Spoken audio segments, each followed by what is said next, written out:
The snow fell so thick it swallowed even sound, the night Helen Marston vanished from her small log cabin in Seward, Alaska, in the winter of 1948. The oil lamp was still burning. The cabin door stood ajar as though someone had stepped out in a hurry. Wind carrying knife-sharp cold slipped through the gap, whipping the scarf Helen had left on the table, the one that still carried the warm scent of pine. The last neighbors to see her had watched her lock up after the afternoon adult education class, her small figure swallowed by the white expanse of the marathon trail.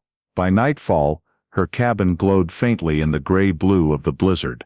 No sign of movement inside. On the snow in front of the door appeared boot prints that did not belong to Helen, deep, long, and pointing straight toward where the dark forest began to devour the light. When police arrived, the steam in 2 cups on the table had not yet fully dissipated, as if a conversation had been abruptly cut short. Everything in the cabin felt wrong.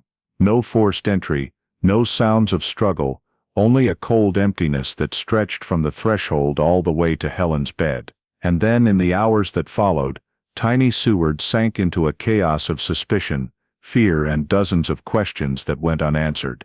What happened to Helen Marston on that snow-covered night would haunt Alaska for more than 7 decades. Before we dive deeper into this shocking true story, let us know where you're watching from, and if you love journeys in search of forgotten justice, don't forget to subscribe so you don't miss the next part. Seward, Alaska in 1948 was locked in the thick, heavy cold of winter, a lead-gray sky hanging low over snow-laden mountains and sea wind blowing along the harbor carrying bone-chilling damp. In that wild place, where scattered log cabins lined the marathon trail, Helen Marston, a 23-year-old woman, living alone, still showed up every morning to teach adult classes and every afternoon to the sewing shop in town. But on that day, the unusual began with the smallest details. Helen's desk at school was empty. Her workstation at the sewing shop hadn't been tidied after the previous shift, and no one had seen her leave her cabin since the night before. The afternoon dragged on in curiosity mixed with unease, until the sun set early behind the Kenai Mountains and neighbors finally realized something was wrong. They passed her cabin and saw the door still ajar, as if someone had forgotten to close it. Inside was pitch black even though Helen always lit her oil lamp at dusk. No footsteps, no chair scraping, no sound from the stove, only absolute silence. Helen's family, alerted to her unusual absence, called repeatedly, but got no answer. They asked neighbors to knock, shout, circle around back. Still no sign she had left, no belongings taken as usual. At first everyone tried to reassure one another that maybe Helen had gone into town, or was visiting someone. But as night deepened, worry tightened like the cold gripping the town. She wasn't at the school, the sewing shop, the church, or any of the familiar stores. The cabin door remained ajar, as it had been all afternoon, and no one felt justified stepping inside alone. Unease spread fast within hours. The disappearance of a young woman living alone in an Alaska winter was never a small matter. When spontaneous searches turned up nothing, and darkness covered Seward, family and neighbors had no choice. They called the Seward police. When the Seward police received the missing person call, night had fallen hard, and the sea wind was lashing the cabins along the marathon trail. The first 2 officers on scene immediately ordered residents to stay back from the cabin to avoid disturbing evidence, and called for additional units from downtown. Within the next few hours, a small team of police, neighbors, and a few volunteers familiar with the forest around Seward had gathered. Following search protocol of the time, they split into 3 directions, into the spruce forest behind the cabin, along the marathon trail toward the mountainside, and out to the shoreline, where waves always crashed high on winter evenings. The forest behind the cabin was checked first. Weak flashlight beams swept across wet tree trunks and thin snow cover. There was no sign Helen had walked through alone. However, a few dozen meters from the cabin, one officer noticed an area of disturbed snow, as if someone had stepped there, and the wind had partially covered it again. They bent down for a closer look, and recorded a strange boot print, larger than a woman's shoe, deep tread, sharp-edged, unlike the everyday footwear worn by Seward residents. The print only appeared for a short stretch before vanishing, probably buried by the day's heavy snowfall. But it was enough to raise the team's alert level. Helen might not have left the cabin alone. Continuing around the disturbed area, they found a small scrap of fabric blown into the brush. Its color was hard to make out in the yellowish light, but the size and material led police to believe it could be a torn piece of clothing. It was carefully picked up and placed in a paper bag, following 1948 evidence handling rules. Though they couldn't yet confirm a connection, it was the first concrete clue since Helen disappeared. Meanwhile, the group searching the Marathon Trail scanned every meter of snow. The trail was narrow and hugged the mountainside, so any nighttime walker would leave clear prints. But they found no fresh footprints leading away from the cabin in that direction. This strengthened the theory that Helen had not left voluntarily. The complete absence of footprints, even women's, led many officers to start considering abduction or incapacitation inside the cabin before any movement occurred. Still, no one jumped to conclusions without seeing the interior. The third group followed the shoreline along the water's edge. Wind was stronger here, waves louder, making the search difficult. On the wet sand and mixed snow-sand surface, there were no footprints or discarded items. Experienced shoreline volunteers said that if Helen had been brought here, they would see drag marks, or at least small dropped objects, but there was nothing. This increased the likelihood that whatever happened took place close to the cabin, rather than deep in the forest or at the beach. When all groups returned to regroup near the cabin, no one had found any trail leading to Helen. No drag marks, no clear path, no personal items left behind. Only three details stood out: the disturbed snow, the strange boot print, and the small scrap of fabric. Those three pieces were recorded in the initial report, but were not yet enough to set a firm investigative direction. Night deepened, temperatures kept dropping, and the search teams had to turn back, because weather no longer allowed expansion in the dark. Seward police logged the case as an unusual disappearance, and suspended outdoor searching until morning. Yet as they stood a few meters from the cabin, staring at the half-open door in the freezing air, no one could deny that something had happened inside that cabin, and after hours of searching, Helen Marston remained completely without a trace. Less than a day earlier, she had simply been a young woman living quietly in Seward. Now all that remained was a dark cabin, disturbed snow, a strange boot print, and a haunting absence. The next morning, when the thin winter light of Alaska was just enough to illuminate the forest behind the cabin, Seward police returned to the scene to continue the investigation. Overnight temperatures had hardened the snow, and the disturbed areas around the cabin were still visible, though slightly faded. After last night's search report, the next step was clear: they had to enter the cabin, the only place not yet accessed, and the last place Helen had been seen. They stood before the old wooden door, still ajar since the night before,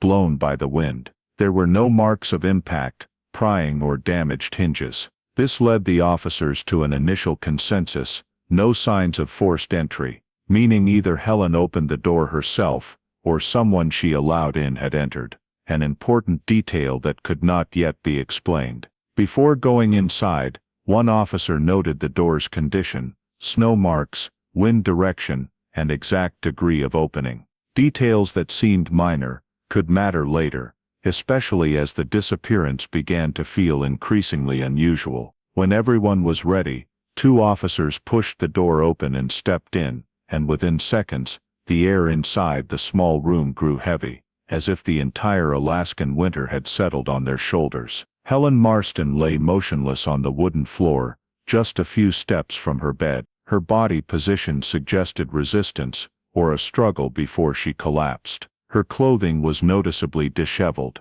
The cabin was silent. There were no signs of excessive ransacking, but also nothing to indicate Helen had left willingly. Police immediately sealed the cabin and ordered everyone to keep their distance. Officers began surveying the scene according to 1948 protocol. Overall observation first, then detailed notes, and it was those small details that turned a missing person case into a homicide. On the cabin's only wooden table sat 2 cups of water placed close together. Helen lived alone. This had already been confirmed by family and neighbors, so the presence of a second cup was immediately logged. They couldn't tell who had drunk from which, but it was the clearest proof yet that a second person had been inside the cabin that night. Near the stove area, where old wood ashes still lingered, police found an unfiltered Camel cigarette butt. This was not a common brand in the small Seward community. Finding it in Helen's cabin drew sharp attention, especially since the previous night's search had noted a stranger seen near the Marathon Trail. The butt was collected following 1948 evidence procedure, placed in a paper bag, sealed, labeled with time and collecting officer's name. Overall, the cabin showed no prying, breaking or forced lock-picking. This led investigators to the most logical conclusion at the time: Helen had probably opened the door for someone she knew, or at least someone she didn't feel threatened by. But when combined with the strange boot print in the snow, the non-local cigarette butt, and the 2 half-finished cups, a contradiction emerged: friend or stranger, welcoming visitor or covert intruder. The team continued recording small details inside the cabin: furniture positions, floor marks, body temperature, but could reach no firm conclusion. All they knew for certain was this: Helen Marston had not disappeared. She had died inside her own cabin, and whoever did this had most likely stood very close to her, sat at the table with the 2 unfinished cups, and smoked that last Camel before walking away. When the initial documentation was complete, police sealed the cabin for autopsy and evidence processing. The boot print in the snow, the small scrap of fabric, and the cigarette butt inside would become the 3 starting points of an unsolved case. But in that moment, no one yet knew, those seemingly disconnected clues would lead to a decades-long investigation, spanning multiple eras of technology, finally cracked only when the past was dragged back into the present, in a way no one could have predicted. Helen Marston's body was transported to Seward's small medical facility the same morning the investigation team sealed off the cabin. The autopsy room was nothing more than a makeshift cold space behind the town hospital, equipped with the primitive tools typical of 1940s Alaska. The town's only coroner accustomed to handling industrial accidents, falls from mountains, or freezing deaths now faced a case showing clear signs of violence. That fact alone made every step more cautious than usual. The examination began with documenting the external condition of the body. There were no knife wounds or punctures from sharp objects, but Helen's neck was darkly discolored, showing unmistakable evidence of heavy compression. Bruises ran along both sides of the neck in irregular patterns, indicating the killer had used bare hands rather than a tool or ligature. Small scratches on her arms and wrists proved she had fought back or tried to break free from her attacker. This was the first solid evidence confirming the case was not an accident but a deliberate assault. Additionally, the disheveled clothing, bruising and signs of trauma in intimate areas led the coroner to conclude quickly that Helen had been sexually assaulted before being strangled. Although such information could not be made public at the time, due to societal attitudes, the investigation team had to record it fully because it directly affected motive and the pool of possible suspects. Once external injuries were documented, the coroner began collecting necessary samples. All of Helen's clothing, including undergarments and any fabric that might retain biological traces, was carefully removed, laid flat, and placed in paper bags as required by procedures of the era. While separating the layers, he discovered several strands of hair that were longer and a different color from Helen's. These were collected separately and clearly noted as to where they were found. DNA analysis did not yet exist, but foreign hair remained a valuable clue in traditional investigations. The 2 drinking glasses recovered from the cabin were also wiped and sealed individually. Both showed traces of partially dried water, indicating they had been used close to the time of the murder. Since there were no signs of forced entry and Helen lived alone, the presence of 2 glasses was a key detail, though its meaning could not yet be interpreted. The unfiltered Camel cigarette butt, the most important item of evidence found beside the stove, was examined under strong light. The coroner and police noticed faint tooth marks on the burned end, a detail some smokers of that era believed could reveal an individual's personal habit. Still, there was nothing more they could do than carefully place the butt into a coated paper tube. All evidence was gathered against the backdrop of 1948's extremely limited forensic technology. No DNA testing, no microscopic comparison, no national fingerprint database. All the team could do was document, photograph with film cameras, describe everything in exhaustive detail in the files, and hope future scientific advances might one day make use of what they were preserving. When finished, every item was placed in paper bags and metal boxes according to Alaska storage regulations of the period. The boxes were sealed with red wax, stamped with the Seward coroner's office seal, and transported to Anchorage, where larger archives and better preservation conditions existed.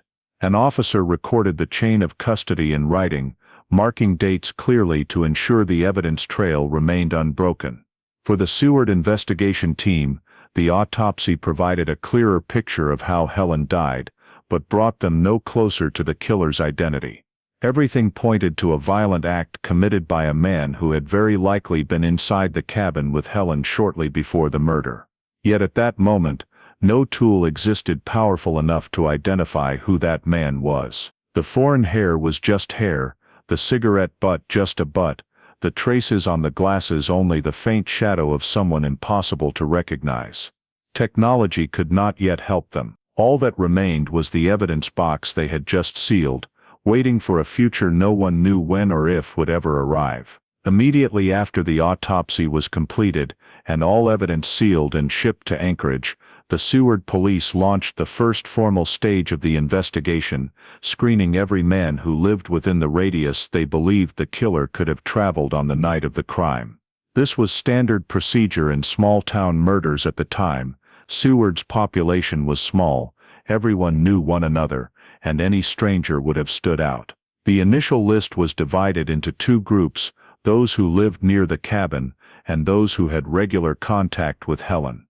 They started with immediate neighbors whose cabins sat on the same parcel or along the Marathon Trail. Officers went house to house with a standard questionnaire: who saw Helen last, who was in the area the night she disappeared, did anyone knock or look for her that day.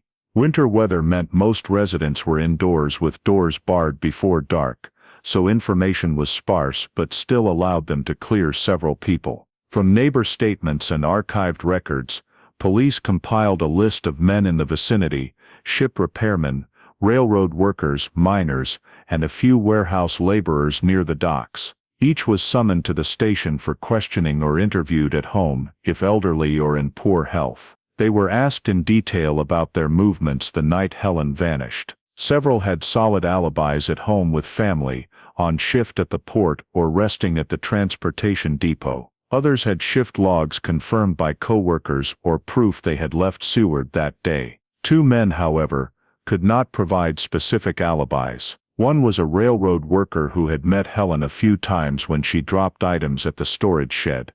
The other was a short-tempered ship repairman. Both were placed on the initial suspect list, but when evidence from the cabin, the unfiltered camel butt, large boot prints, water glasses and foreign hair was compared, neither man matched. Neither smoked unfiltered camels, a fact police confirmed by checking their packs and daily habits. Their boot patterns also failed to match the faint prints recorded by the search team. Among people who knew Helen, no man had ever argued with or harassed her. Friends, co-workers, and adult education classmates all described her as quiet, kept to herself, but with no known conflicts. Several men who had spoken with her in class or at the dress shop were questioned, but all proved they were nowhere near the cabin that night. Their statements were consistent and showed no obvious signs of deception. Police also reviewed local men with histories of disorderly conduct, fights, or violence. The list was short. Seward was a working town, but had few serious crimes. One individual stood out more than others: a miner who had loudly argued with Helen months earlier over an unpaid debt. At the time of the murder, however, he was in Anchorage buying supplies for his crew, confirmed by transportation logs and co-workers who traveled with him. After days of non-stop work, the results were disappointing. No local man near the cabin, or acquainted with Helen, connected directly to the cabin evidence. The faint boot print matched no one's shoes. No one smoked unfiltered Camels. No one's movements lined up with the time of death. No one had been seen in the area, matching the neighbor's vague description of a strange man near the Marathon Trail. The final conclusion of the first round was clear: no local suspect fit the evidence. It was not the outcome police wanted, but it was significant because it eliminated the possibility the killer was a Seward resident,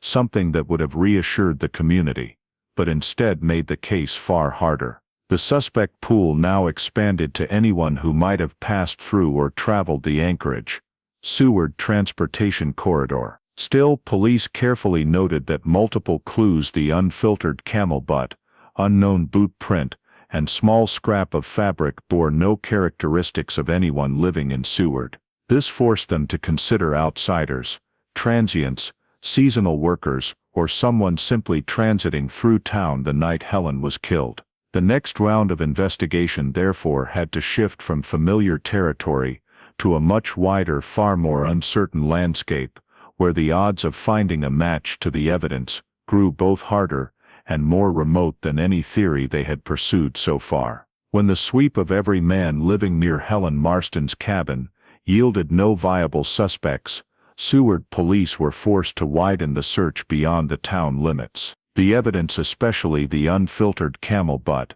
large boot prints that matched no local footwear, and the complete absence of any prior connection between Helen and any Seward man, strongly suggested the killer was not a permanent resident. He may have been someone who stopped only briefly, passing through Seward for work or freight, then left immediately afterward. From that theory, police focused on three mobile groups active at the time: Alaska Railroad workers, seamen, and over-the-road haulers running cargo between Anchorage and Seward. The first group examined was Alaska Railroad personnel who regularly traveled the Anchorage, Seward freight line. Police visited the Seward rail yard, reviewed shift logs, and compiled names of every worker present in Seward in the days surrounding the murder. Each name was cross-checked against habits, residence records, and basic physical description. Some men had left town that night, but always in crews with witnesses. Others stayed in company dormitories, where multiple co-workers could confirm no one left during the critical hours. Their boot patterns also failed to match the prints near the cabin. The second group consisted of merchant seamen and dock laborers at Seward's port, where cargo ships arrived even in winter. Police checked manifests for every ship in port during the 3-day window, then questioned captains and crews. Some sailors were ashore that night, but never left the ship, especially in high winds, drifting ice, and strong tides. Dock workers were asked about any crewmen who went inland, but no one recalled anyone matching the vague strange man description from Helen's neighbors. The third and hardest to control group was independent truckers hauling freight between Anchorage and Seward. The highway saw drivers who stopped only a few hours to refuel or repair. Police canvassed fuel stops, warehouses, and parking areas along the route, checking log times and asking about any driver who stood out or who smoked unfiltered Camels. Information was scattered, and no one matched the evidence. Some drivers had already left Alaska after their run, making follow-up nearly impossible in 1948. During the process, police also explored the possibility the suspect simply transited Seward the exact night of the murder with no prior tie to the town. That would explain why no one recognized him, and why nothing in the cabin linked to locals. But tracking a person who appeared once and vanished was virtually impossible without residency registries, surveillance, or mandatory vehicle logs. Another avenue considered was seasonal laborers, men who migrated to Alaska for mining, fishing, or dock work. They often had no fixed address and were paid day rates in cash. Police questioned foremen at nearby mining camps, but winter crews lived communally, and no one left camp in the cold. Personnel lists also showed no one who smoked unfiltered Camels, an increasingly important detail, because of the brand's specificity. Police even looked at passengers who passed through by train or ship without lingering, searching for anyone roughly matching the profile: male, large build, possibly wearing heavy boots, smoking unfiltered Camels. Every lid ended in a dead end. No sailor, trucker, railroad worker or seasonal hand showed any direct connection to Helen's cabin the night she was killed. When the expanded round concluded, police faced a bitter reality.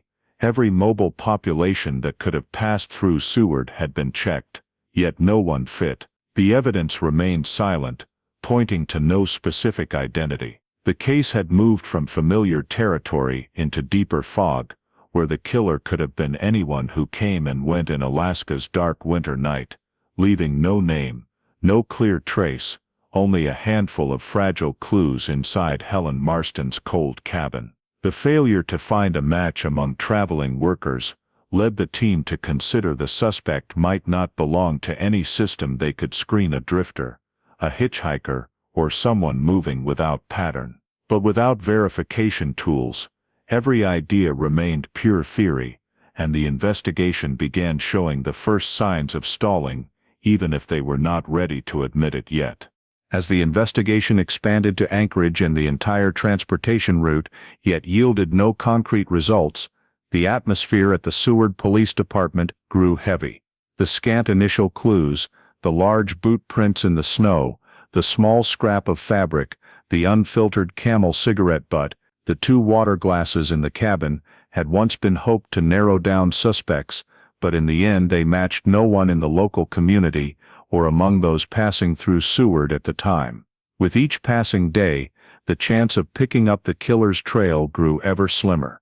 Police repeatedly combed through everything again, rechecking the list of interviewed persons, returning to train stations, docks and warehouses, to ask if any witness might suddenly remember something overlooked. But the harsh reality of an Alaskan winter, with its brutal weather and Seward's natural isolation, made remembering a stranger nearly impossible. In a small town, an unfamiliar face could sometimes draw attention, but in winter, when everyone hurried home and hunkered down in their cabins, no one paid mind to anyone else unless something extraordinary happened. Police also tried to reason out when the killer might have left. If he was a trucker, he could have driven out that same night or the next morning. If a seaman, he could have boarded a ship before sunrise. If a railroad worker, he could have returned to Anchorage or continued to another town. Once out of Alaska without leaving a trace, tracking him was virtually hopeless. There was no entry-exit registry, no cameras, no travel logs. The killer vanished as easily as he had appeared, quickly, quietly, and without any identifying mark. The Helen Marston case began showing clear signs of becoming a cold case. The investigators held one final meeting and compiled all collected data. No direct witnesses, no local suspects, no matches with port or transportation workers, no one who fit the habit of smoking unfiltered Camels, the detail once considered most important. The strange boot prints could not be traced because they were not clear enough, and the scrap of fabric could not be linked to any specific type of clothing. When every possible effort had been exhausted without advancing a single step, police were forced to accept what they had always tried to avoid. At that moment, the Helen Marston case lacked sufficient evidence to continue active investigation. A final report was completed detailing the crime scene, autopsy results, evidence inventory, list of interviewed persons, and all investigative avenues pursued. The file was officially closed according to Alaska procedures of the era, and moved to the cold case list: cases with no progress, but kept in storage for possible future reopening. No one in Seward wanted it to end this way. Helen had been part of the town, and her death left a hollow feeling in the community. But with what they had in 1948, police could do no more. The case was closed on paper, yet no one believed it would be forgotten forever. Inside the red-sealed metal box, the silent evidence waited for an era when science would be strong enough to solve what people then could not. Helen Marston became one of the names on Alaska's official cold case list, and for many years afterward, her file lay quietly in the Anchorage archives, waiting to be awakened by a new generation of investigators. The police announcement that they could go no further and were placing the Helen Marston case on the cold case list made Seward's atmosphere heavier than any Alaskan winter. This was a small town where everyone knew one another, where cabin doors were rarely locked, and strangers seldom appeared. But Helen's death, and more importantly, the failure to find her killer, shattered the sense of safety overnight. People began changing daily habits. Cabins were locked tight by late afternoon, windows covered with curtains as soon as darkness fell. Streets that once bustled now grew quiet. Women avoided walking alone, especially those living near the Marathon Trail, where Helen had lived and where searchers had found disturbed snow. Children were told not to leave home after school, something almost unheard of in such a close-knit community. Worse was the spread of rumors. Anyone who spotted a distant stranger, heard an odd noise in the woods, or noticed old boot prints in old snow, retold the story with unintentional exaggeration. Some swore they had seen a strange man near the trail the night Helen disappeared. Others claimed groups of transients had been seen at the port. Though unsupported by evidence, these tales quickly became daily topics at the docks, diners, and even Helen's former workplace. Unease bred suspicion. Single men became objects of scrutiny. In some cases, neighbors stopped speaking to one another just because maybe the other knows something. People who smoked were watched closely to see whether they smoked unfiltered Camels. When a small community's mood shifts from friendly to wary, every interaction becomes guarded. Trust in police also dropped noticeably, not because residents thought officers hadn't tried, but because the deadlock left them feeling no one could protect them from an unidentified killer. Police explained that technology at the time could not analyze the evidence, but that offered little comfort when people knew the murderer might have left Seward that same night without a trace. The psychological fallout did not end after a few weeks. It lasted through that winter and into the following year. People spoke of Helen in lowered voices, as though mentioning her name summoned the shadow hanging over the town. And whenever someone went temporarily missing, even for simple reasons like a stuck vehicle or blizzard, the fear from Helen's case resurfaced. No one in Seward ever forgot Helen Marston's death, not because the story was constantly retold, but because the unsolved murder left them with a lingering fear that it could happen again at any moment. Seward carried on, but from that moment forward, the little town was no longer the carefree, peaceful place it had once been. Nearly 3 decades after Helen Marston's death plunged Seward into vigilance and unease, the case gradually became a sad story retold each winter. The older generation still clearly remembered the days the town locked its doors out of fear of strangers, but most younger residents knew the case only as a faint community memory. Nevertheless, Helen's file never disappeared. It rested quietly in Anchorage's Criminal Files Archive, the central repository for cold cases from across Alaska, waiting for the right circumstances to be reviewed again. The turning point came in the mid-1970s, when Alaska overhauled its statewide evidence storage system. This was a period when police began placing greater emphasis on long-term evidence preservation, while reviewing old cases to see which files needed reorganization or additional checks. During that inventory, a young Anchorage Police Department officer assigned to go through old evidence boxes discovered a metal box sealed with red wax bearing the faded label, Helen Marston, Seward, 1948. The box's intact condition caught his attention. Many evidence containers from the 1940s had deteriorated due to unstable storage conditions, but Helen's box remained sealed and undisturbed since arriving in Anchorage. Reviewing the accompanying file, the officer noted this was one of the few cases from that era described as having abundant physical evidence: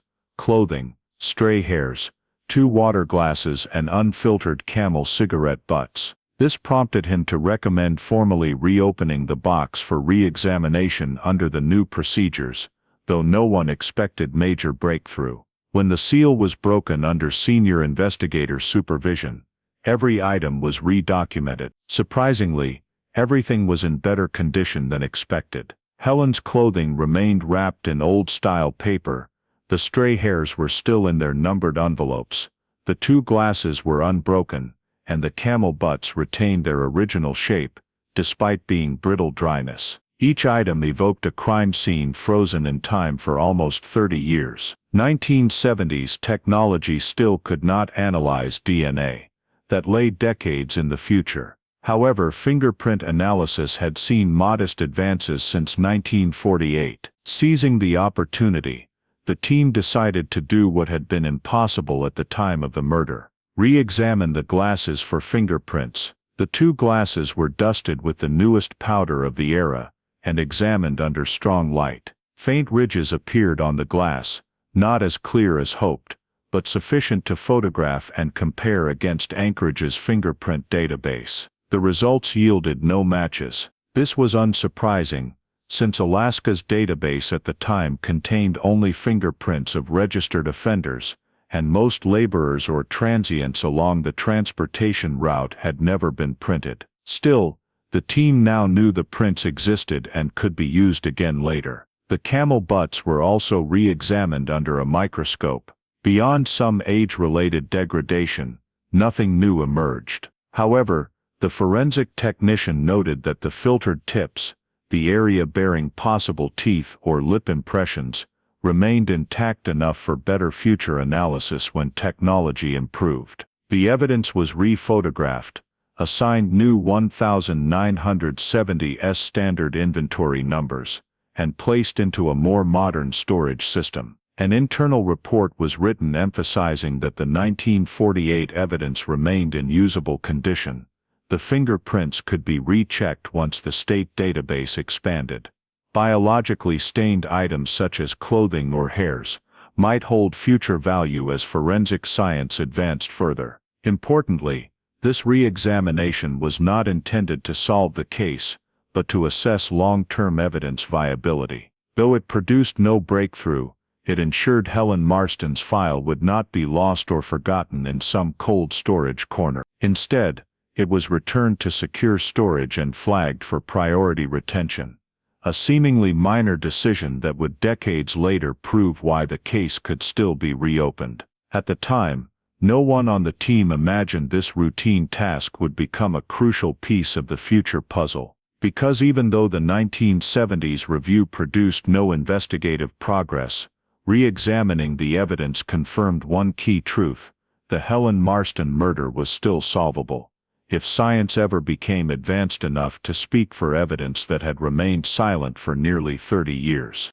The re-examination of physical evidence in the 1970s did not yield any clear breakthrough, but it prevented the Helen Marston case from remaining forgotten among the cold files.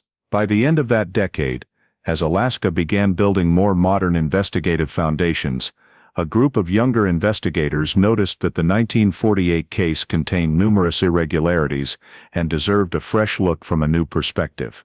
The fact that the evidence was still in good condition, fingerprints remained intact, and the crime scene documentation was more detailed than usual for that era, led them to attempt a full crime scene reconstruction, something the 1948 team had lacked the tools to do properly. They started with Helen Marston's old cabin. Although the cabin had new owners, its location and interior layout had not changed much since the year Helen was murdered. Using 1948 crime scene photographs, hand-drawn diagrams, and statements from people who had lived in the area, the team tried to restore the cabin's exact arrangement at the time of the homicide. The first point analyzed was the position of the body. Helen was found lying near the bed, her body turned slightly to one side in a posture that indicated a struggle before she was strangled into unconsciousness and death.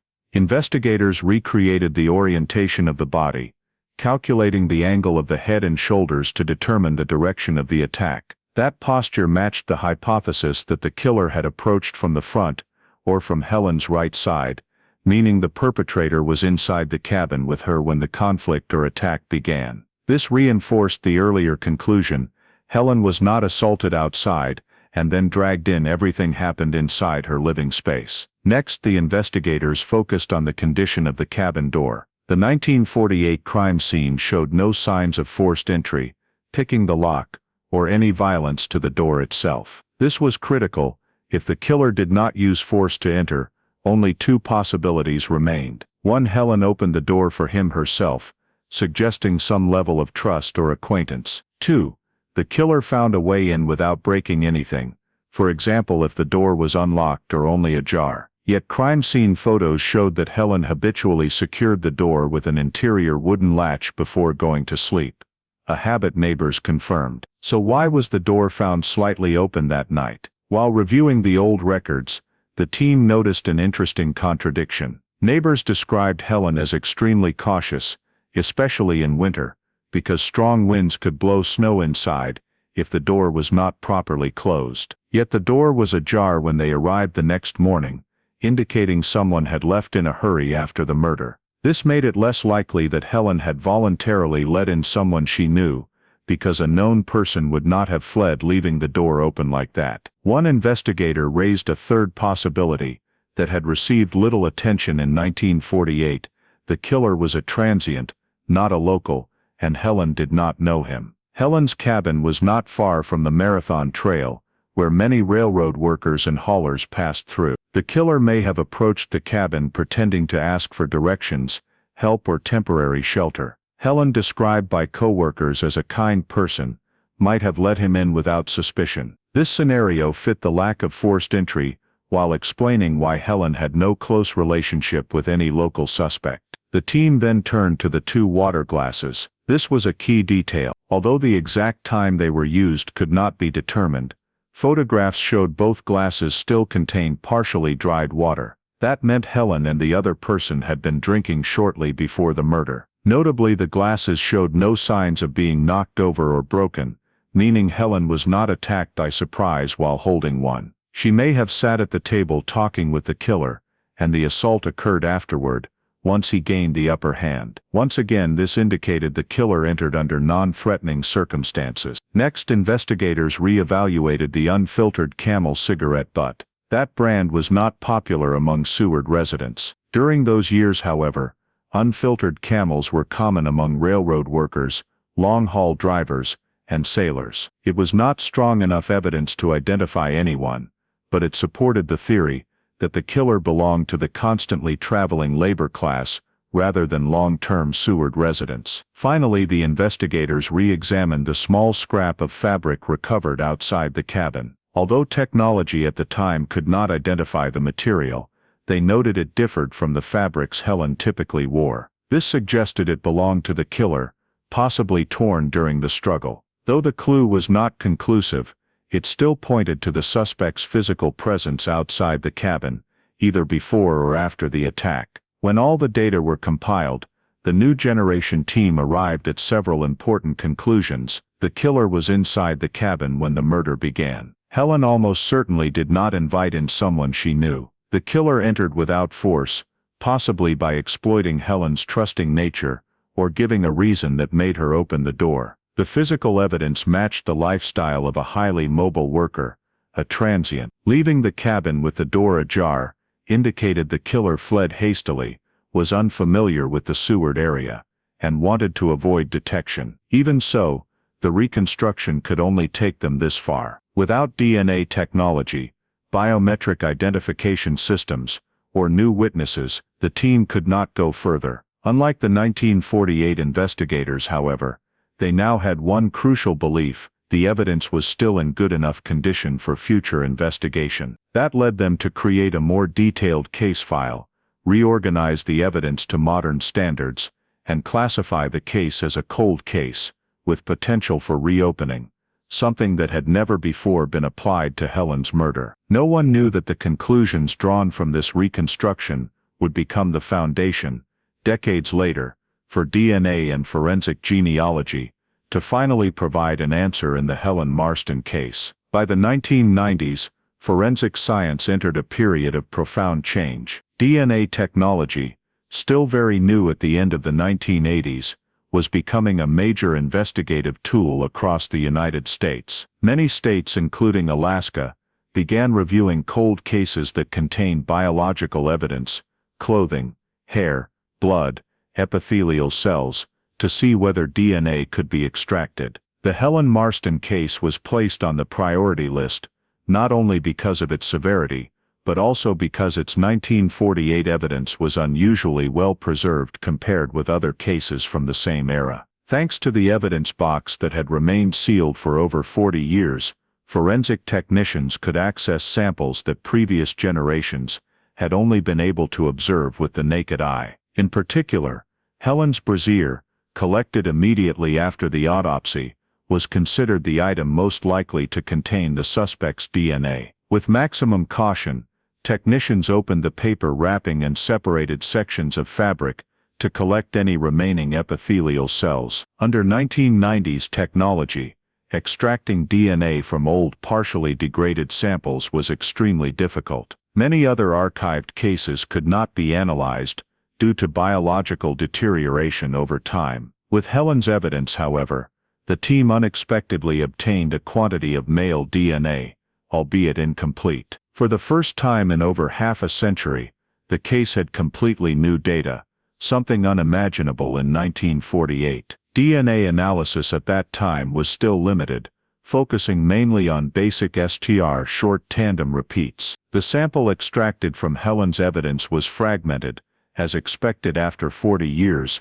so the technicians could only build a partial genetic profile, not a complete one suitable for full database entry. Nevertheless, investigators were able to draw several guiding conclusions. The DNA confirmed male gender, fully supporting the autopsy findings. Certain genetic markers indicated the suspect was of European ancestry, most likely white, consistent with the demographic of transient workers at the time. There was no indication the DNA belonged to anyone previously identified in earlier investigations. Although the results could not yet identify the killer, they confirmed what the 1970s reconstruction team had deduced. The perpetrator was not from Seward. The reason was clear. In the late 1940s, the town's population was primarily of Scandinavian, Russian, or Alaska native descent. The fragmented DNA, however, pointed to a European lineage with different characteristics,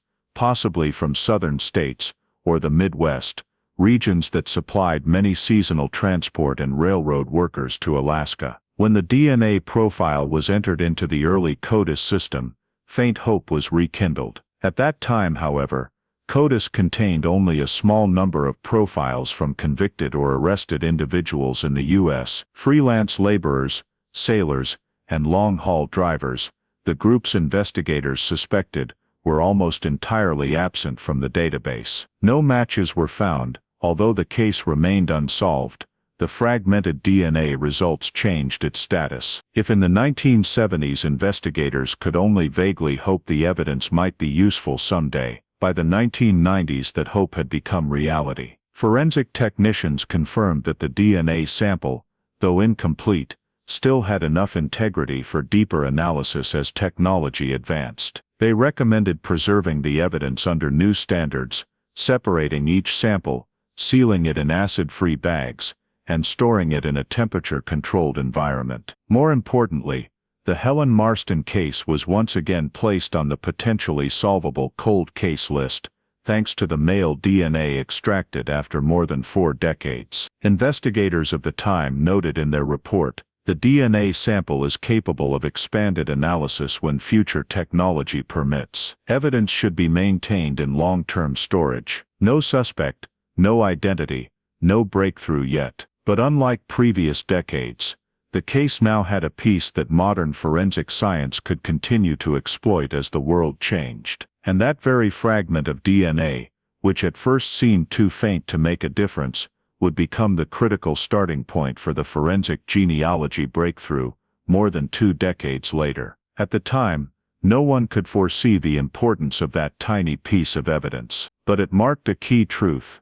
The Helen Marston case was no longer just a story about the limitations of 1948. It had officially entered the investigative era of a new generation. Entering the 2000s, forensic technology advanced faster than at any previous time. As states began re-examining old cases with biological evidence, the Helen Marston file, thanks to evidence preserved well for over half a century, continued to be considered. In 2008, the Alaska State Troopers decided to send the fragmented DNA sample separated in the 1990s to a laboratory, capable of processing heavily degraded samples, work unimaginable to the 1948 investigators. At a lab in Texas, technicians re-extracted DNA from Helen's brassiere. Modern amplification and sequencing technology allowed them to produce a nearly complete DNA profile from fragments that earlier analysis could not exploit. This result was the most important step since the case was reopened. A profile sufficient for major databases, and more crucially, suitable for forensic genealogy, a new method already proving effective in complex cold cases. When the new DNA profile was entered into CODIS, the system still recorded no direct match. By then, however, CODIS only contained DNA from convicted or arrested individuals, whereas Helen's suspect was almost certainly a transient laborer with no major criminal record. This did not discourage the team.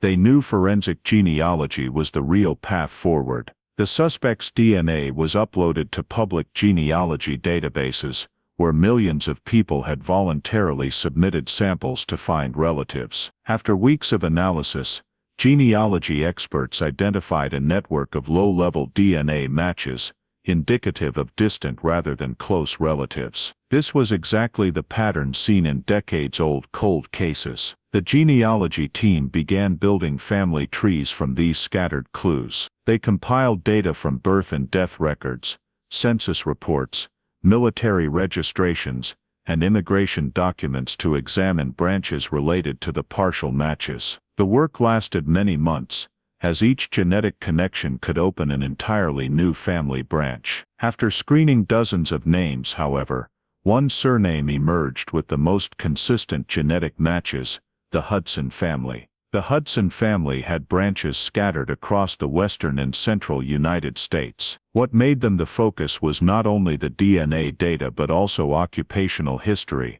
Many Hudsons had worked as truck drivers, railroad workers, and seasonal laborers, jobs characterized by constant travel, matching the 1970s Reconstruction team's hypothesis. As experts dug deeper into individual branches, they noticed a significant overlap. One Hudson branch had lived or worked in Alaska in the late 1940s, the exact period when Helen Marston was killed. From old records, investigators learned that a man from this lineage had worked as a hauler passing through Seward in 1948. Even more strikingly, he had no long-term residence, left little paperwork, and disappeared from the area just months after Helen's death, perfectly fitting the decades-old description of a transient suspect. As the family tree was further narrowed using DNA similarity ratios, the team determined that relatives from the 3rd to 5th degree were the most likely source of the killer. After extensive elimination, the list was reduced to 2 men from the generation capable of committing the crime in 1948. Only one of them had passed through Seward in the year Helen died. His name was Franklin Hudson. Cross-referencing employment and travel records revealed, Franklin Hudson had worked on transport routes connected to the Alaska Railroad. He constantly moved between coastal towns. He had no fixed address, and changed locations seasonally. He left Seward abruptly after the winter of 1948. These details matched perfectly the hypothesis from the crime scene reconstruction. The killer was not a local resident, but someone who passed through Seward at the exact time Helen was murdered. With mounting circumstantial evidence, Franklin Hudson became the primary suspect. Forensic genealogy, however, can only narrow down identity. It cannot prove guilt without direct DNA from the suspect. The next step was to determine whether Hudson was still alive, and if so, to obtain a sample for comparison with the profile extracted from Helen's evidence. For the first time in over 60 years, the Helen Marston case had a scientifically grounded name, rather than mere guesses or fragmented town memories. One investigator wrote in an internal report, "Without forensic genealogy, we would never have known the name Hudson." From the faint 1990s DNA results to the sprawling 2019 family tree, the investigation spanning more than half a century had finally led to a suspect. For the first time since the winter of 1948, the team clearly felt they were closer to the truth than ever before. Franklin Hudson was no longer just a name in old files. He had become the center of the decisive search in the Helen Marston case. When forensic genealogy narrowed the list of distant relatives down to 2 men who could be connected to the perpetrator's DNA profile, the investigation team's next step was to cross-reference real-world data, employment records, residences, travel history, and behavioral information. It was this process that caused one name to stand out clearly: Franklin Hudson. Franklin Hudson was born in the early 1920s, an age that fit perfectly with someone capable of committing the crime in 1948. More importantly, his work and travel history matched in astonishing detail what previous investigative teams had deduced over more than half a century. The killer was not from the Seward community, moved with seasonal jobs, and passed through town only on the night Helen was killed.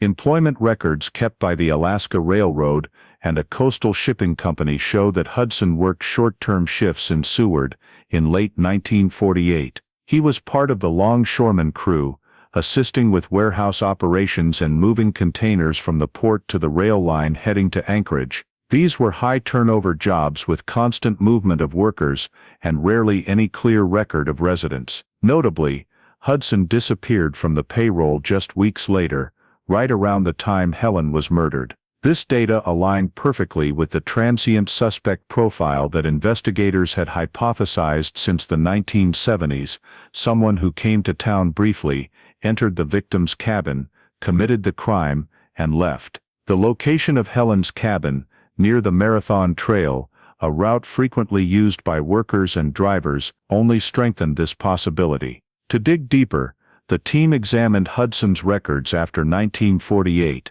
They found he had moved through multiple states: Washington, Oregon, Idaho, and Montana. Each move left only faint administrative traces: temporary work permits, discharge papers, or labor licenses. This painted a picture of a man who lived almost entirely off the grid, with no stable address and no family ties, exactly the kind of person hardest to track in any cold case. Even more telling, when the team reviewed incidents involving violence, they uncovered a long pattern of aggressive behavior. In Oregon, there were reports of him starting bar fights. In Washington, he was investigated for assaulting a woman while drunk. In Montana, he was briefly detained for public disturbance. None resulted in serious charges, but together they revealed a recurring pattern of violence, especially when intoxicated or out of control. This matched the nature of Helen's murder: a struggle, impulsive, not premeditated. One crucial detail later confirmed by multiple witnesses: Hudson smoked unfiltered Camel cigarettes. Colleagues said he almost never smoked any other brand. Some even recalled him biting the tip of the cigarette before lighting it. A very specific habit. This was the perfect match for the unfiltered Camel cigarette butts found in Helen's cabin in 1948, which had been the case's most important physical evidence. When all the collected data was pieced together, Hudson's profile began to match every characteristic of the suspect, present in Seward at the exact time of the murder. Constantly moving, no local ties, left Seward immediately after Helen's death. Smoked unfiltered Camels, matching evidence in the cabin. History of violence toward women. Travel pattern consistent with descriptions of the stranger seen near the Marathon Trail. For decades, Seward police had suspected the killer was not local, but they could never prove it. Now forensic genealogy combined with real-world records created a unified picture. Franklin Hudson was the first suspect to fit every clue in the case. However, Forensic genealogy could only take the team to the level of potential suspect. To charge or conclusively close the case, they needed direct evidence, Hudson's DNA, to compare with the profile extracted from Helen's underwear. The question was Hudson still alive? The team searched death records, social security registrations, and medical files for anyone with a similar name. Eventually, they located a Franklin E. Hudson, who had received treatment in Spokane, Washington, late in life, with an age that matched almost perfectly with the genealogical profile. An old death certificate showed this man died in Spokane, but the information was incomplete and could not confirm whether it was the same Hudson from the Alaska shipping records. Yet one lead opened a new path. The hospital where Hudson received end-of-life care had retained biological samples, blood tests, tissue, as required by medical regulations. If they could confirm it was the right Franklin Hudson, police could obtain a court order to collect the deceased man's tissue for DNA comparison. Before taking that step, the team contacted living relatives from the Hudson line identified through forensic genealogy. Several confirmed they had heard of Uncle Franklin, or Cousin Franklin, a drifter who rarely kept in touch with family, frequently changed locations, and had vanished from contact for decades. These accounts matched the travel history the investigators had traced through employment records. When everything was connected, genealogical data, work history, disappearance from Seward, pattern of violence, camel smoking habit, the team had no doubt they had found the name the 1948 investigators could never have known. After more than 70 years, Franklin Hudson officially became the #1 suspect in Helen Marston's death. The next step, and the most critical, would be DNA confirmation. If the Spokane hospital tissue was still preserved, and if it matched the 1948 evidence, Helen's case could finally be solved. For the investigators, this was the most tense phase. Every clue pointed to one name, but the final answer still rested in an untested DNA sample. They were about to begin that verification journey in the next part. After gathering sufficient genealogical evidence and real-world data confirming Franklin Hudson as the most viable suspect, the investigation team's next task was to locate his final trace, alive or dead, where, and whether a biological sample still existed for DNA testing. The hospital records, lead from Spokane, Washington, became the clearest investigative direction yet. The Alaska team contacted the Washington Department of Health and Hospitals that had operated in the Spokane area during the 1980s, 1990s. After nearly a month of searching, they confirmed that a man named Franklin E. Hudson, born the same year as the genealogical suspect, had been treated at an end-of-life care facility in Spokane. Medical records showed he died quietly from lung and heart complications, with no family present. But the section the team had been waiting for was retained biological samples. Under medical regulations of that era, certain tissue and blood samples used for testing were archived for years for future reference. After receiving the necessary legal paperwork, the hospital confirmed they still had a paraffin-fixed tissue block from Franklin Hudson, the kind of sample from which DNA can be extracted even after decades. This was the breakthrough the team had hoped for since forensic genealogy first pointed to the Hudson line.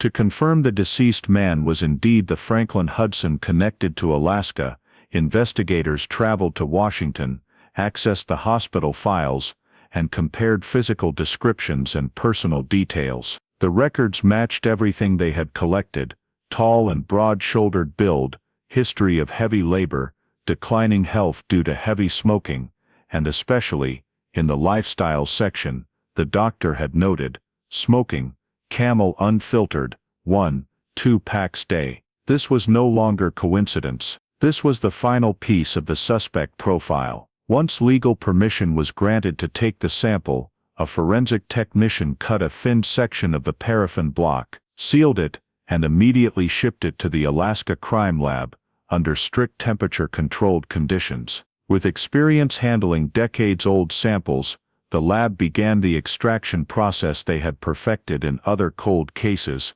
dissolving the paraffin, isolating intact cells, amplifying key genetic segments, and comparing them to the DNA from Helen Marston's underwear. The process took many days, each step repeated multiple times to prevent cross-contamination or degradation that would make the sample unreadable. The 1948 cabin DNA had only been recoverable thanks to modern technology, so obtaining a comparable profile from decades-old hospital tissue required absolute precision. By the end of the analysis, Franklin Hudson's genetic data emerged clearly. One technician recalled the decisive moment: "We entered the STR sequence into the system. As the software ran the comparison, line after line turned green. I knew before the machine gave the final result, it was the same person." The final report was printed and independently signed by 3 technicians.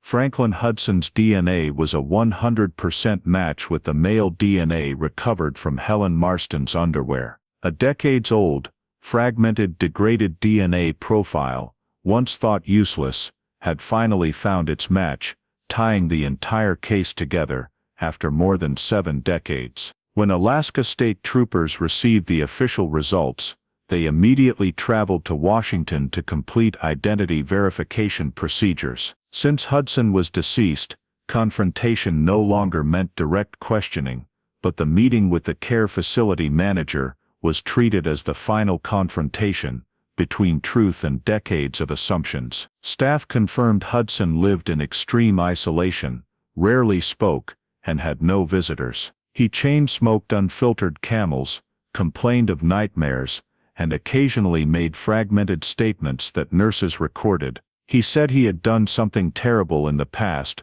but refused to explain. Those vague words meant nothing when written, but combined with the DNA result and the entire genealogical investigation, they became an indirect confession, enough to confirm one critical truth. Franklin Hudson was the man who entered Helen Marston's cabin, shared a drink with her, smoked unfiltered Camels, then strangled and killed her on that winter night in 1948. Alaska State Troopers finalized their report and submitted it to the prosecutor's office. Though Hudson was dead, the law still required closure based on irrefutable forensic evidence. For the first time in the case's history, forensic science delivered what every investigator since 1948 had dreamed of: absolute, indisputable, unmistakable DNA proof. The Helen Marston case, after 71 years, had found its killer. But the announcement would trigger a new wave of shock,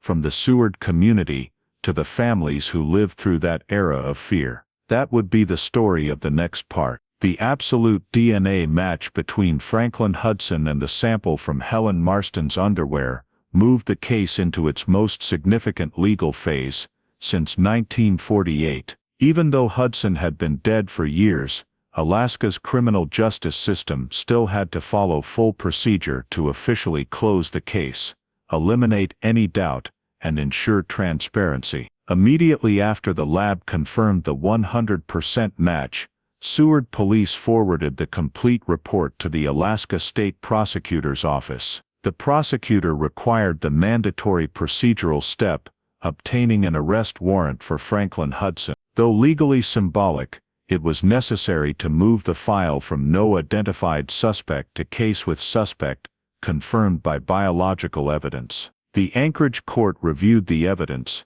including forensic genealogy results, Hudson's travel history in Seward in 1948, unfiltered Camel cigarette butts matching his known habit, pattern of violence in subsequent decades, DNA comparison from the Spokane hospital tissue. The arrest warrant was approved without delay. Next, Alaska police coordinated with Washington authorities to execute the extradition of Hudson's biological evidence. Since the suspect was deceased, extradition did not mean bringing a person back to Alaska, but rather retrieving all tissue samples, medical records, and related documents from the hospital where he received end-of-life care. The Spokane hospital turned over the paraffin tissue block used for DNA extraction, medical files, doctor's notes describing Hudson's unfiltered Camel smoking habit, and unusual behavior in his final years. All materials were sealed and transported to Anchorage under strict biological sample preservation protocols. Once the evidence arrived in Alaska, the Seward Police Department immediately reopened the 1948 case file. For the first time, every document, old crime scene photos, investigator notes, cabin diagrams, autopsy reports, was placed back on the desk to prepare the final closing report. Reopening was more than procedure. It marked a profound shift from historical mystery to case solved by modern science. Police compiled the comprehensive report, stating clearly, perpetrator, Franklin E. Hudson, method of identification, direct DNA match from retained tissue sample, likelihood of commission, consistent with history of violence and crime scene mechanics. Legal conclusion, solved, suspect deceased. The report was forwarded to the prosecutor's office, where the prosecutor reviewed and signed the final decision. In the official record, the prosecutor wrote, "If Franklin Hudson were still alive, the DNA evidence would be sufficient to charge him with first-degree murder. Though he would never stand trial, completing every legal step, arrest warrant, extradition, case reopening, represented the highest respect for Helen Marston and her family, as well as for the generations of investigators who never gave up." When the entire legal process was complete, the case was officially classified as a solved cold case, one of the oldest in Alaska ever resolved through modern science. But the journey was not over. The Seward community, people who had lived more than 70 years under the shadow of this crime, was about to receive shocking news. Helen Marston's killer had not only been identified, but had lived among them for exactly that brief period, then vanished as if he had never existed. That would be the story of the next part. Even though Franklin Hudson had been dead for many years, the Alaska legal system still held a public hearing at the Anchorage Superior Court to present all the evidence, confirm the perpetrator through a transparent process, and officially close one of the state's oldest cases. The courtroom was packed with retired police officers, investigators from multiple generations, and a handful of Seward residents who had been alive when Helen was murdered. On the prosecution table, the evidence boxes were arranged in strict historical order. The metal box sealed with red wax from 1948, the evidence bags resealed in the 1970s, the 1990s DNA vials, and the modern 2019 lab reports.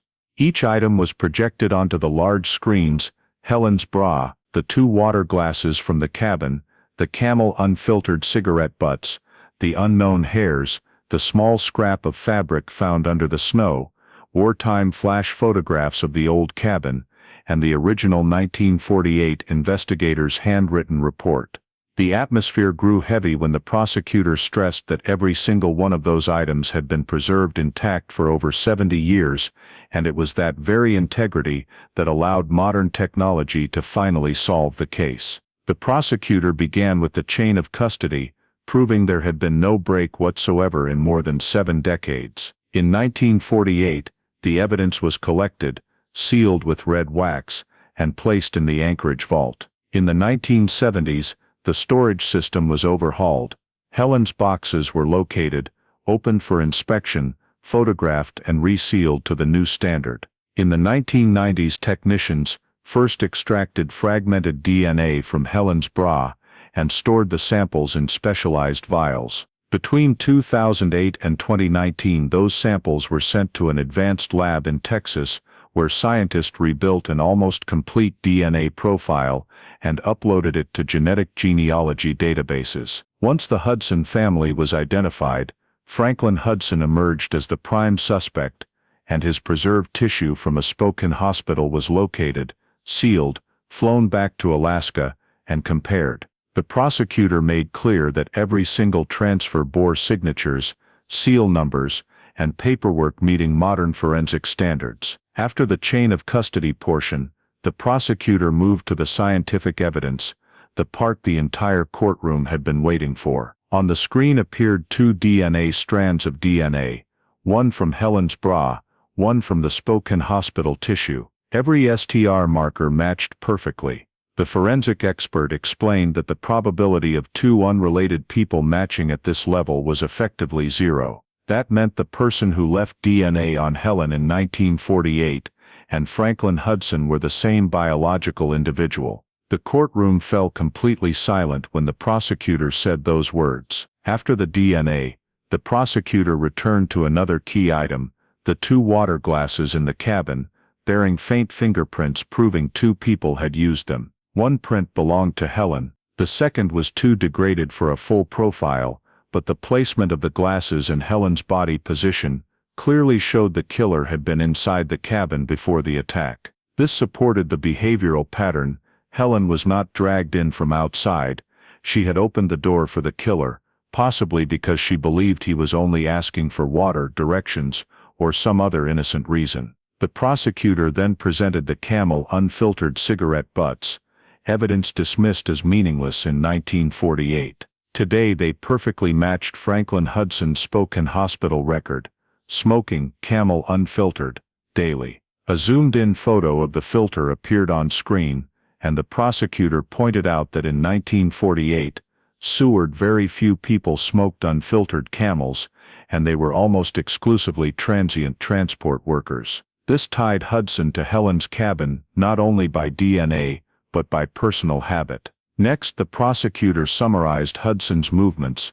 He appeared in Seward in the winter of 1948, left town immediately afterward, then surfaced sporadically in Washington, Idaho, and Oregon, with multiple bar fights and assaults on women in later decades. Residence records, tax filings, and employment files all showed Hudson lived a rootless life, never staying anywhere long, matching the description of the strange man a Seward resident had seen near the Marathon Trail in 1948. The prosecutor stated no other individual in the files had a travel pattern that fit so precisely. All the evidence, DNA, physical items, behavior, work history, layered together into one cohesive picture. Franklin Hudson was in the right place at the right time, with the right daily habits, and left his own DNA on the victim's body. The prosecutor closed the presentation with the words, "If Franklin Hudson were still alive, we would prosecute him for first-degree murder, with evidence stronger than any case from 1948 to the present day." The courtroom went quiet as the judge entered the hearing's official finding. The Helen Marston case was solved by modern forensic evidence, with no remaining dispute. After more than 70 years of mystery, Seward finally knew the truth about the man who brought death to the little cabin on that winter night in 1948, and then vanished from history until science dragged his name back into the light. The two-day hearing ended in a heavy yet clear atmosphere. Every piece of evidence pointed to Franklin Hudson. Although he had died years earlier, Alaska law still required a symbolic criminal judgment to record legal responsibility, close the file, and publicly declare the killer. This was the final step in a case that had haunted the Seward community for over 7 decades. The Anchorage Superior Court judge opened the sentencing by acknowledging the work of generations of investigators, the 1948 officers' handwriting notes inside the freezing cabin, the 1970s detectives examining aged evidence, and the 21st century DNA experts rebuilding profiles from scattered molecules. All of those efforts formed an unbroken chain, and today's result was the truth officially entered into court records. The judgment was read in total silence.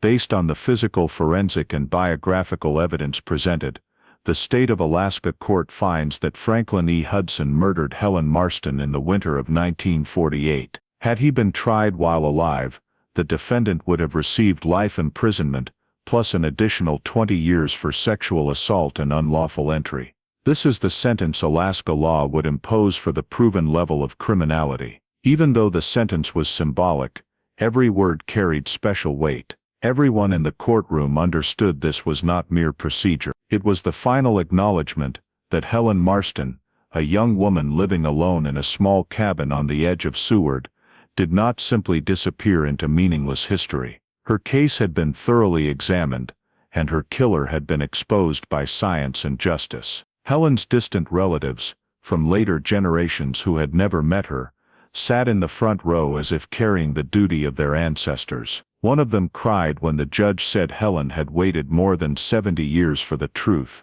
Not revenge, not punishment, just the truth. And now that truth was on the state's permanent record, the prosecutor spoke after the judgment was read. Franklin Hudson is no longer here to face what he did, but justice does not vanish just because the perpetrator is dead. Justice lies in verified truth, in transparent process, and in never forgetting a victim, even after 3 generations have passed. Seward police officers, the ones who started the story in 1948, were also present. One elderly officer, who had carried the memory of the case like a town wound, said he never thought he would live long enough to hear the killer's name announced. He spoke of the years when Seward residents were afraid to walk the Marathon Trail after dark, the fear that the murderer was still out there, the haunting image of the cabin door left ajar in the falling snow. Today's hearing, for him, erased a shadow that had lasted his entire life.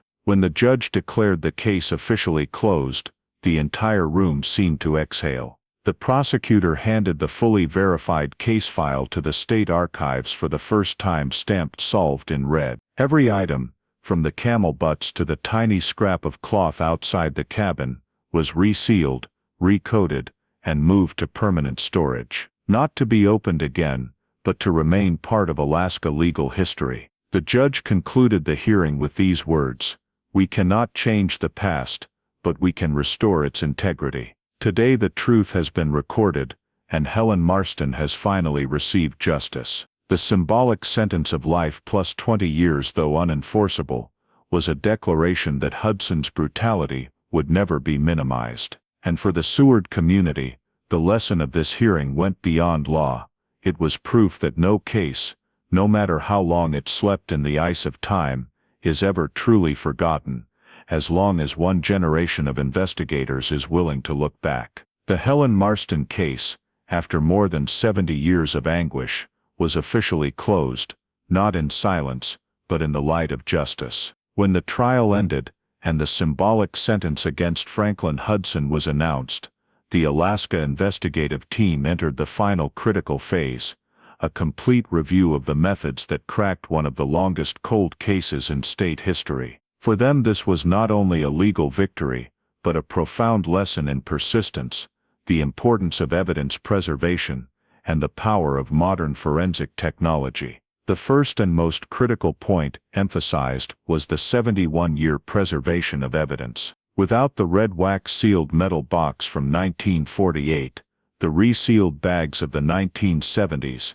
and the 1990s vials of fragmented DNA, no part of the solution would have been possible. In many other cases, evidence was lost, damaged, or improperly stored, killing any future chance of investigation. But the Helen Marston case was fortunate to have an unbroken chain of custody, passed perfectly intact from the first generation of investigators until technology finally caught up. Younger investigators said that without the careful work of the 1948 officers, men who had no idea DNA would one day exist, Helen's case would have been buried forever. Accurate, scientific, responsible storage became a bridge across time, allowing later generations to pick up exactly where their predecessors left off. The second highlight was forensic genealogy.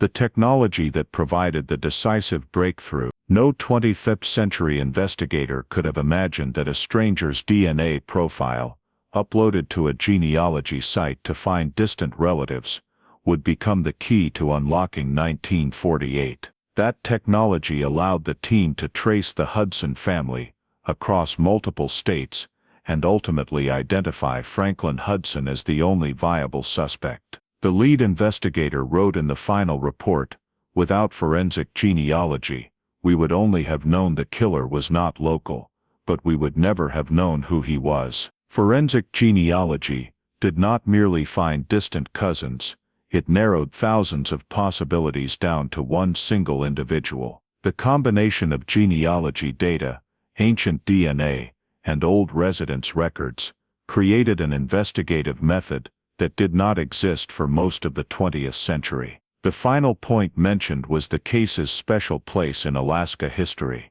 At over 70 years, it is considered one of the oldest cold cases ever fully solved using modern forensic evidence alone. No confession, no new witness, just the combined force of science, professional persistence, and historical responsibility. Experts predict the Helen Marston case will become required training material for new investigators. Proof that no evidence is too old, no file hopeless, as long as forensic science keeps advancing and investigators maintain meticulous storage standards. The official summary report ends with these words: "The Helen Marston case proves that justice can be delayed, but it is never lost. Good preservation, correct science, and the persistence of many generations turned a story seemingly buried in ice into a triumph for investigation." And so the journey that lasted more than 7 decades, from a small snow-covered cabin in Seward in 1948 to a modern laboratory in 2019, finally came to an end. The case was solved, the truth confirmed, and Helen Marston's name, after so many years shrouded in silence, was restored to its rightful place in Alaska's history of justice. Looking back at the Helen Marston case from 1948, we can easily see many lessons that remain completely relevant in American life today. The fact that Helen lived alone in a cabin in Seward, left her door ajar when police arrived, and let a stranger inside simply because she thought nothing dangerous could happen, reveals a reality.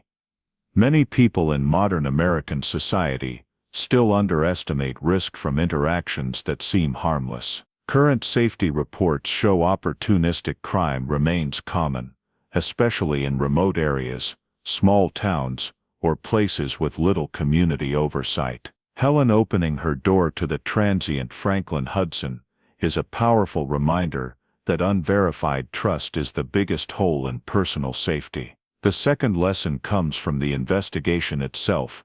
71 years of strictly preserved evidence is extraordinarily rare. Thanks to the care of the 1948 officers, the resealing in the 1970s, and the fragmented DNA extraction in the 1990s, that persistence reflects a core value in American legal culture. Justice delayed is not justice denied. In modern life, this translates into a lesson about long-term responsibility, that sometimes small correct actions today can become the critical foundation for solving problems far in the future, even if we cannot yet see their value. Finally, the fact that forensic genealogy identified Franklin Hudson reminds us that technology can completely change how society corrects wrongdoing. From security cameras to digital records, to DNA genealogy, every citizen has a duty to weigh privacy concerns, while understanding these tools are helping thousands of American families find truth in long-forgotten cases. Helen's story reminds us that personal safety, community responsibility, and faith in scientific progress are the 3 pillars that make American society stronger every day. Thank you for following this story to the end. If you'd like to continue exploring cold cases solved by modern science, please remember to subscribe so you don't miss the next video. See you on the next journey, where even the smallest clue can change a truth that has been buried for decades.